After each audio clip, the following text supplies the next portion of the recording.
I'm Eric Rosales. Tonight on EWTN News Nightly, President Trump meets with European leaders and President Zelensky, what they discuss before the upcoming meeting with President Putin.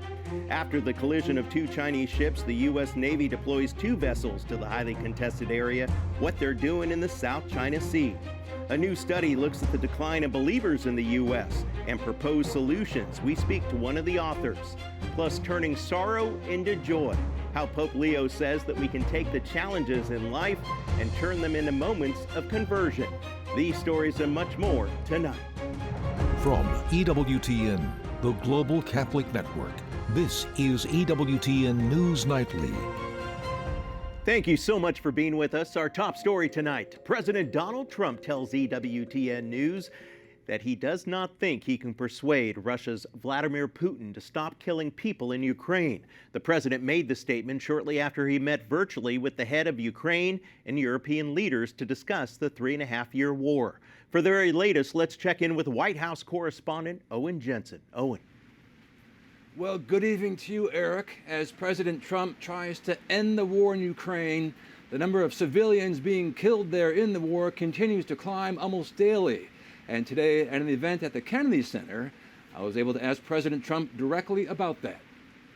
Sir, when you meet with Vladimir Putin Friday in Alaska, do you believe you can convince him to stop targeting civilians in Ukraine? Well, I'll tell you what, I've had that conversation with him. I've had a lot of good conversations with him. Then I go home and I see that a rocket hit a nursing home or a rocket hit an apartment building and people are laying dead in the street. So I guess the answer to that is no, because I've had this conversation. I want to end the war. Before President Donald Trump meets with the Russian president in Anchorage, he held a virtual call today with European leaders and Ukrainian President Volodymyr Zelensky, who traveled to Berlin to attend the conference. We had a very good call. He was on the call. President Zelensky was on the call. I would rate it a 10, very, very friendly. Він старається натиснути перед зустрічю на Алясці. And at a news briefing in Berlin, the Ukrainian president telling reporters Putin is bluffing, definitely does not want peace, and seeks to occupy all of Ukraine. President Zelensky calling for an immediate ceasefire. And German Chancellor Friedrich Merz said the European leaders had a constructive and good discussion with President Trump. Also, President Trump says he would like to meet jointly with Zelensky and Putin. There's a very good chance that we're going to have a second meeting, which will be more productive than the first, because the first is I'm going to find out where we are and what we're doing. And if Putin does not end the war, then President Trump says Russia will pay a price. There will be very severe consequences. With the Alaska summit just a few days away, President Trump ripping press coverage, writing, "Very unfair media is at work on my meeting with Putin." And he blasts critics who said Putin has already won. Trump responds, "What's that all about? We are winning on everything. The fake news is working overtime." And while at the Kennedy Center today, President Trump, of which he is the chairman, he announced renovation plans for the building. And in addition, this year's honorees for its annual award, including Sylvester Stallone, Kiss, and Gloria Gaynor, were revealed. We'll have more coming up later on. At the White House, Owen Jensen, EWTN News Nightly. For more, let's bring in former U.S. Ambassador to Ukraine, John E. Herbst.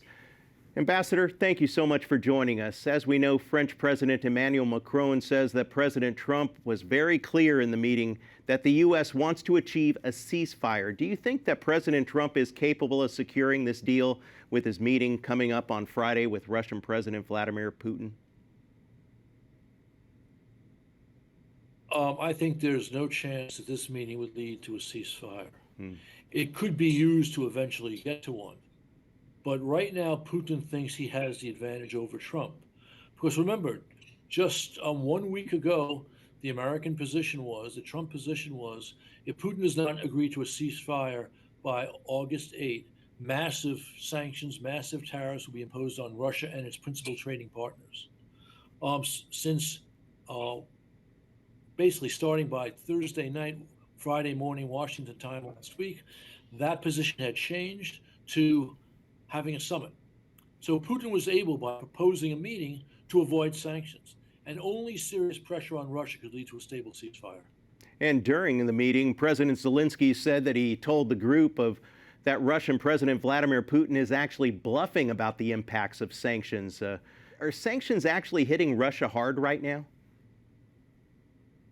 There's no question that sanctions are hitting Russia hard. And the proof, despite all the Russian denials, is every peace conversation they have to actually have a ceasefire, they demand an end to sanctions. Now, Trump said that both Ukraine and Russia will have to swap land for peace. How likely will that happen?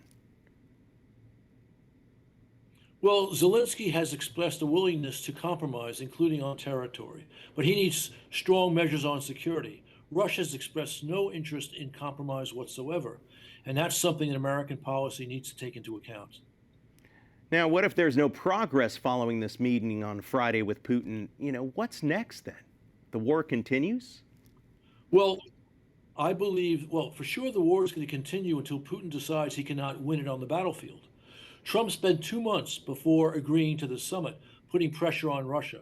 He needs to resume that effort, because if he does, one, by sending weapons to NATO allies who send them to Ukraine, it makes it hard for Russia to make gains on the battlefield. And by increasing economic pressure on Russia, it reduces Russia's ability to finance the war. That's the key to establishing a stable peace, which is President Trump's stated goal. And up on Capitol Hill, a number of senators are working on more sanctions against Russia. Will that work as well? Well, what we've seen, and this to me is unfortunate, the Senate has worked hard for sanctions, but Republicans in the Senate are unwilling to push hard for sanctions against the wishes of President Trump. If the Republicans in the Senate were willing to do that, I think that would increase the odds of moving towards serious economic pressure on the Kremlin faster. Well, Ambassador Herbst, thank you so much for joining us today. My pleasure. Thank you. Bye-bye. The other major story that we're following tonight, after 8 years of legislative work, the lower house of Parliament in Uruguay approves a measure to legalize euthanasia. The proposal now moves to the Senate, which is expected to approve it by the end of the year. Uruguay would become the third Latin American country to legalize assisted suicide. It will join Colombia and Ecuador. Uruguay's Catholic bishop spoke out against the measure in a recent video. The bishops of Uruguay said in a statement, quote, "For God, every life is infinitely loved and worthy of our full care," adding, quote, "Our society must welcome, protect, and accompany every person until the end of their earthly life." For more on this, let's turn to Ray Rojas, Director of Latino Outreach and United Nations Representative for National Right to Life. Thank you so much for joining us, Ray. First off, your take on the vote by the lower house of Parliament. Is it a surprise? It isn't a surprise, Eric, and thank you for having me. It's great seeing you again. It's a huge disappointment because the bishops in particular did such a brilliant job in getting the message to these delegates of the danger that they were placing on the people of Uruguay by allowing this law to pass. It's almost a sure bet that it will also pass in the Senate. And even though they argue, those who propose, and I'm going to read from the law, the law claims to establish a comprehensive legal framework, right? And it says that to qualify, patients, and listen carefully, patients must be adults with terminal or incurable illnesses causing suffering, must give legal consent, and must be evaluated by multiple medical and psychological professionals. Well, life is terminal. We're all dying. And the language is so vague that we know that these strongholds that they're touting as a win for autonomy are going to fold. And we have the experience. Here in our continent, in Canada, just 10 years ago, they passed a similar law. They called it medical aid in dying, with the same kind of restrictions. And now we know that in Canada, within 6 years of that law passing, they extended it to cover people with chronic illness. Well, without defining it, anyone can say they have a chronic illness. Then they expanded it to people with disabilities. And now in 2026, those with a mental health condition can also come. And, when a country redefines care as killing, those safeguards fall by the wayside quicker than they can imagine. We see it in Europe. This is now the third country in South America to do this, and it's just egregious. It is not autonomous. This is not a win for autonomy. This is a win for the medical profession, who it's easier for to kill a patient than to care for a patient. And we know, sadly, that Uruguay's healthcare system is lacking, for lack of a better word. And honestly, most of the doctors who testified, and I listened to this testimony, this isn't out for them. It's so much less expensive to kill someone than to care for them. Wow. And autonomy is lost because patients feel as if they are a burden.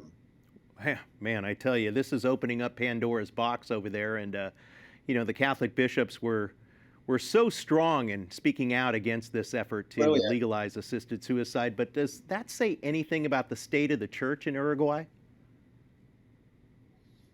It does. We have to understand that they have, and I'll use an American colloquialism here, they have a very progressive government who has really come down on the church. This is the same government who pushed and won rights for homosexuals to additional freedoms to them. And they do a really good job of, and as you listen to the debates, as I did last night, they do a really good job of demonizing the church as, old-fashioned, not really, in touch with what is happening now. And it was incredible for me to hear, because it was the church who was providing the best argument against this. And it wasn't just a theological one. And of course the bishops did that, but it was also a scientific one.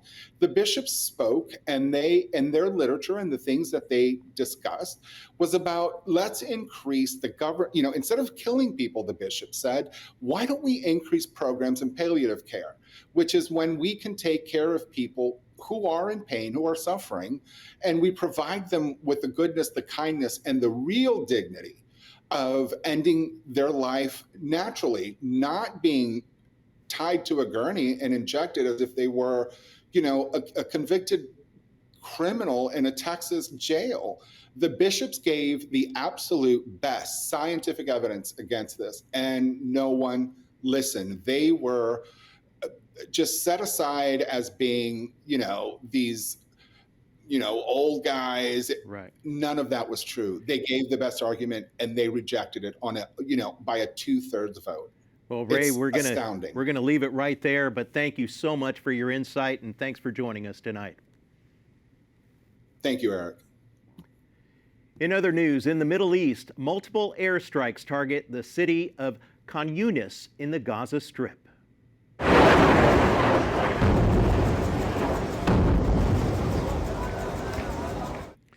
Well, this comes as Israeli Prime Minister says ceasefire efforts are now focused on a deal to release all remaining hostages at once. Previously, the plan was to push for a partial release. Hamas says a delegation of its leaders are in Cairo for talks with Egyptian officials. Wildfires caused by arsonists and thunderstorms are raging across southern Europe. Now, this was a scene there. Wow, take a look at that in Portugal today. Firefighters are being stretched thin as they struggle to beat back the flames intensified by the strong winds and scorching temperatures. In southern Albania, at St. Elijah Church, it sustained major damage after it caught fire. The church was built almost 300 years ago by the personal secretary of the Albanian ruler. Authorities say 24 wildfires are still active in that country.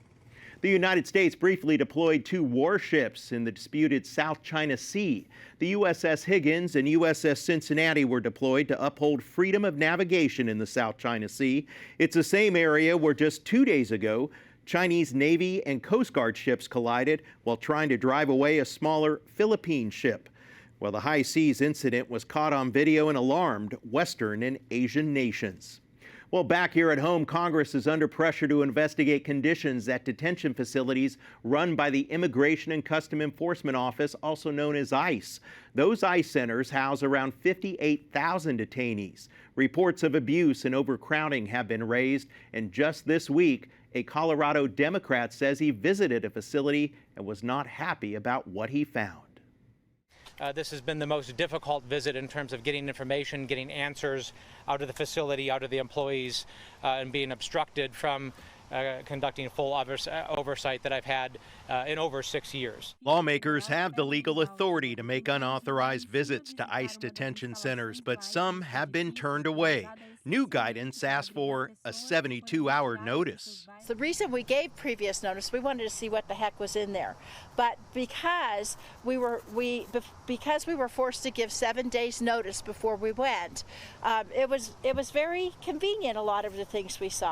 Republicans say they want the facilities to be humane and believe they already are. I visited these facilities under both administrations, and I've never had a problem with ICE facilities. They've always allowed me to view everything I wanted. I've taken pictures, I've done videos, I've spoken to people that were there. Republican Congressman Carlos Jimenez of Florida has a 1,000-person detention facility in his Miami area district. He says he found nothing wrong during a recent visit to the Chrome Detention Center. It's not the Ritz, but I can tell you that there's nothing going on in there that would be cause for alarm. But the top Democrat on the Senate Judiciary Committee, Senator Dick Durbin, issued a report claiming abuses are rampant at that facility. He cited overcrowding, a lack of adequate health care, and unsanitary conditions. Republican Senator Roger Marshall says ICE has a tough job. It's not an easy task to house those people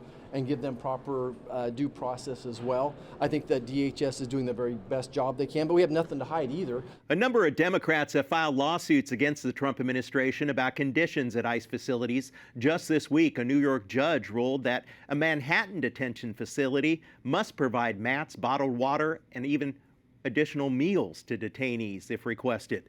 Congress is likely to have hearings when lawmakers return in September. Well, we still have a lot more to come on EWTN News Nightly, including a possible solution to the Catholic Church's biggest problem. We'll explain. And why 20 attorney generals are writing the Trump administration about the abortion drug mifepristone.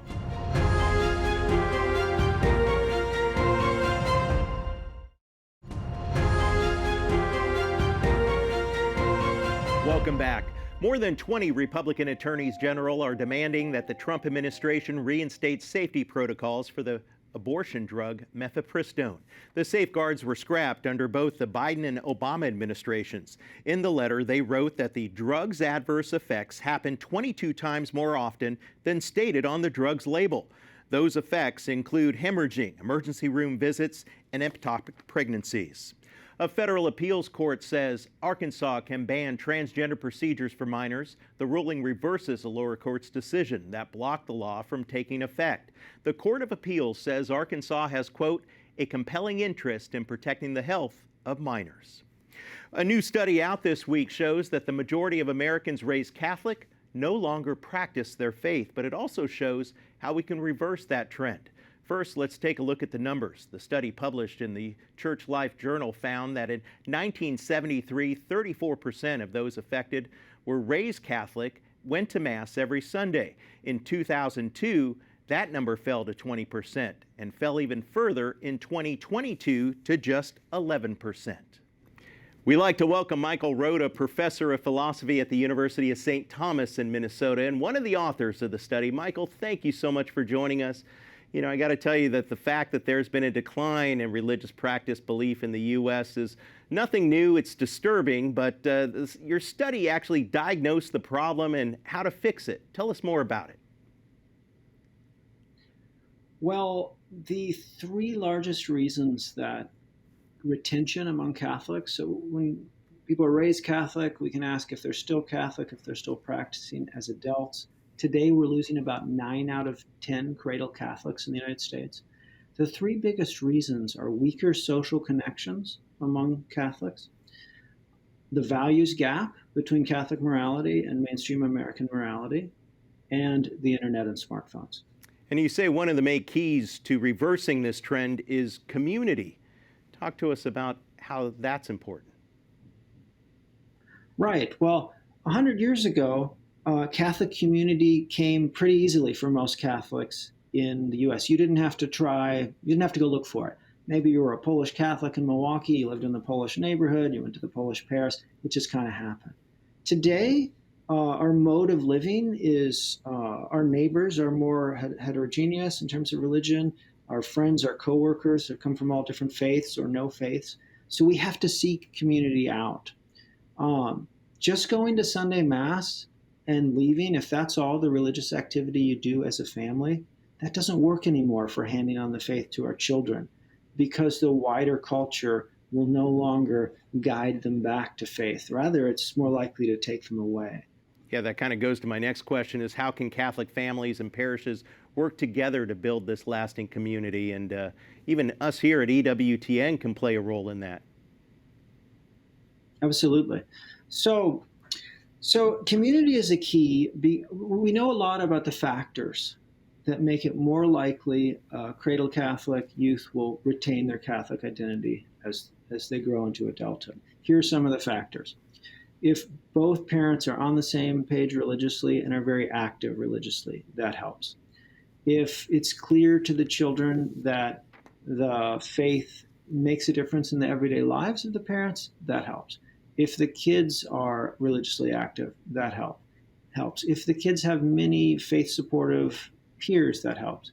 If the kids have mentors or grandparents, adults who aren't their parents, who are religious mentors for them, that helps. Well, you get all those things if your children are growing up in a rich, relationally rich religious community. Another question is, I've so far been speaking about what parents can do, but what can pastors do? What can religious leaders at the parish or diocesan level do? There, I think there's also room for improvement. In large sociological surveys, we see that evangelicals typically do much better promoting community within the congregation than Catholics. And so what parishes can do, if they don't already have vibrant Catholic lay movements in their parish, they can begin to offer activities that will pull in the believing but not highly practicing parishioners and families. Do you think the fact that we have a pope from the United States, that this could lead to a rise in conversion and reversions? Well, I certainly love our new pope, and it's wonderful to be able to hear him preach in English and just to have that instant understanding. So that's nice for us native English speakers. But really the main drivers of retention in the Catholic Church will have more to do with how the child's life is structured and how religiously active their parents are and their peers are. So a great American Pope is a help. But the main thing is really in the parents' control, more in the parents' and children's control than who their pastor may be or who the Pope may be at a certain time. Well, Michael Rota, thank you so much for joining us. Thanks for having me. Up next on EWTN News Nightly, she's a familiar face for our EWTN audience. Now, Mary Rice Hasson has caught the attention of Pope Leo. We'll tell you why. And sorrow and joy, two very separate emotions, but they may be more connected than you think. A lesson from Pope Leo's general audience.